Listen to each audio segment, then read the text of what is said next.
Alright, hope you enjoyed that cinematic. So what I'm gonna do now is explain how it works, so roughly explain the redstone for the people that are interested. And after that, I want to talk about my original plans for this project. So yeah, if you're not really interested in the redstone, you can skip ahead. I've placed timestamps for you. Alright, now that the lame people are gone, we can talk about it. I shouldn't be saying that. I'm joking. Y'all are awesome. Anyways, the redstone. Let's talk about the redstone. So, what I have in front of me here is a round display that consists of pixels, and every pixel is 2 by 2 blocks. And one of these pixels looks a little bit like this. If I flick this lever, the pixel turns on, and if I flick it again, the pixel turns off. Pretty simple. And this display has a lot of them. If we come back here, you can see all of the individual pixels and we can all individually control them. So if I grab myself a redstone block and if I power this line of redstone, you can see that one pixel has turned on. And this was the very first thing I built, just the display. And after that, I had to think about what I wanted to display on our display. And to keep it simple, let's just talk about the analog part.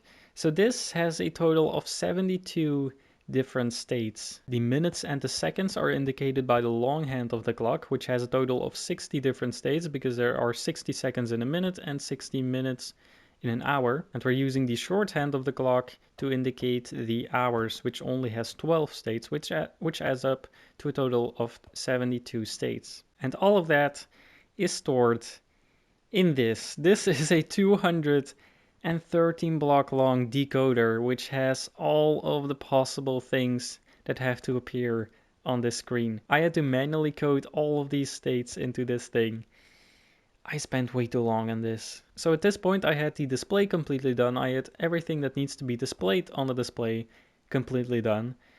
Now it was time for the logic. And this little clock right here, this is the very heart of our smartwatch. Every 10 redstone ticks, which is 1 second, it generates a short pulse, which we can use for our shift registers. This bottom one right here, this one is for the seconds. So every second it shifts one over and it displays the next state of the long hand of the clock on screen. So it basically just cycles through a full rotation of the hands of the clock. And above that we have the shift register for the minutes.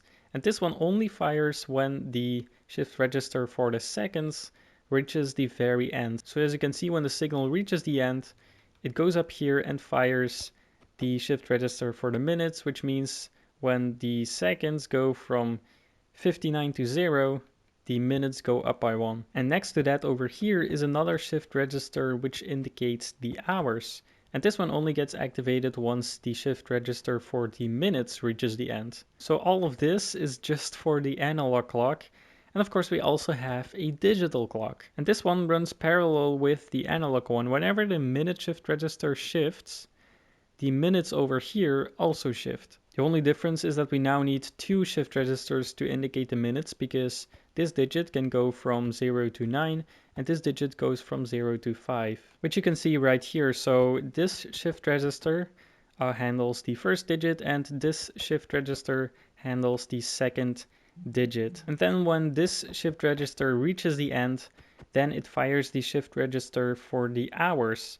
So you can see here the hours go up, and once again we have 2 shift registers, one for the first digit and one for the second digit. Now I haven't talked about digital seconds yet.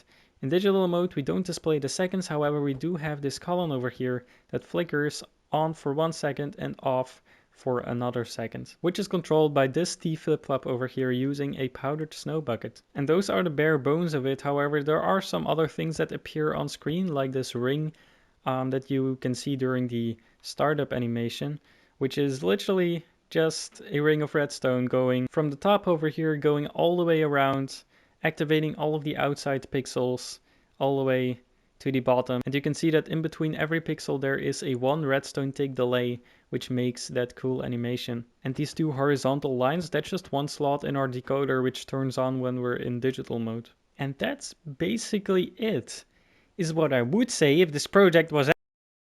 Let's just say this project required a lot more than what I just showed you. You see, lamps don't instantly turn off, they actually have a delay of 1 tick, which I solved like this, which took me way too long to figure out. And I really needed this for my display so the hands of the clock would move over slowly and not leave behind the late pixels. Same counts for the digital numbers, everything needs to be synchronized. Synchronized? This video caused me a trauma on synchronization. You see, depending on the position in the decoder, it might actually take longer for the signal to reach the screen, and I not only have to account for these repeaters, but also these. Not only that, I need to make sure that all of these get activated at the exact same time. And that's the easy part. You see, every shift register also needs to be in perfect sync with each other, so the hands of the clock and the digital numbers change at the exact same time. Speaking of digital numbers, do you see this logic here that took me literal days and 110% of my sanity? Yeah, so this makes sure that the third digit jumps back to a 0 if the fourth digit is a 2 and the third a 3. And for that I need to remove the signal after it fires so it doesn't continue, but I can't simply block it when it fires because then it would already be too late. So that's why I take the signal away immediately. However, I need to power it in some other way. I need to make sure it cuts away at the correct time. And also, in order to reset the shift register back to 0, I need to power this line of redstone, which is also connected to the 9 over here, which we need to block, but I can't fix it over here, so I have to block it over here. However, it can only block when the third digit is a 3 and the fourth a 2. But that line when it shifts gets activated for 10 ticks, so I need to delay when it turns off here. And yet it still shows the 9 when it shifts, and I don't know why. Please send help! Also, have I already talked about the timings for turning on and off and switching between analog and digital modes, which are completely different in every situation? Yeah, maybe it's best I don't. Also, I don't have to explain this mess, right? Right? It's fine, right?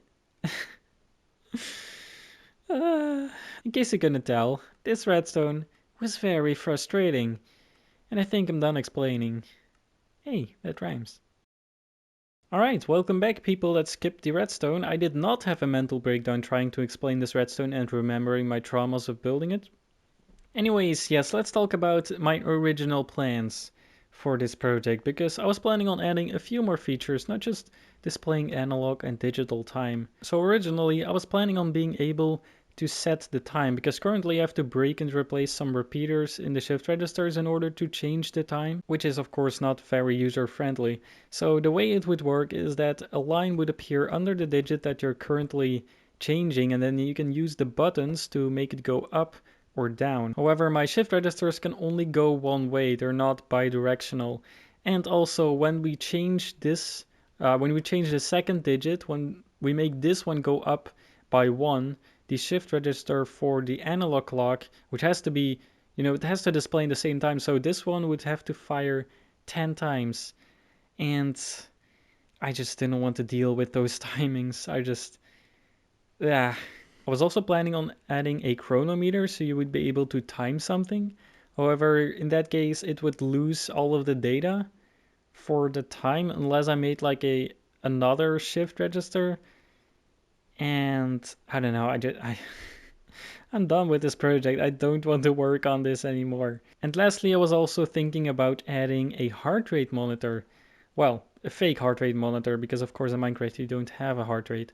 So there would be like an animation of a pulsing heart playing on the screen, which would be pretty simple to do.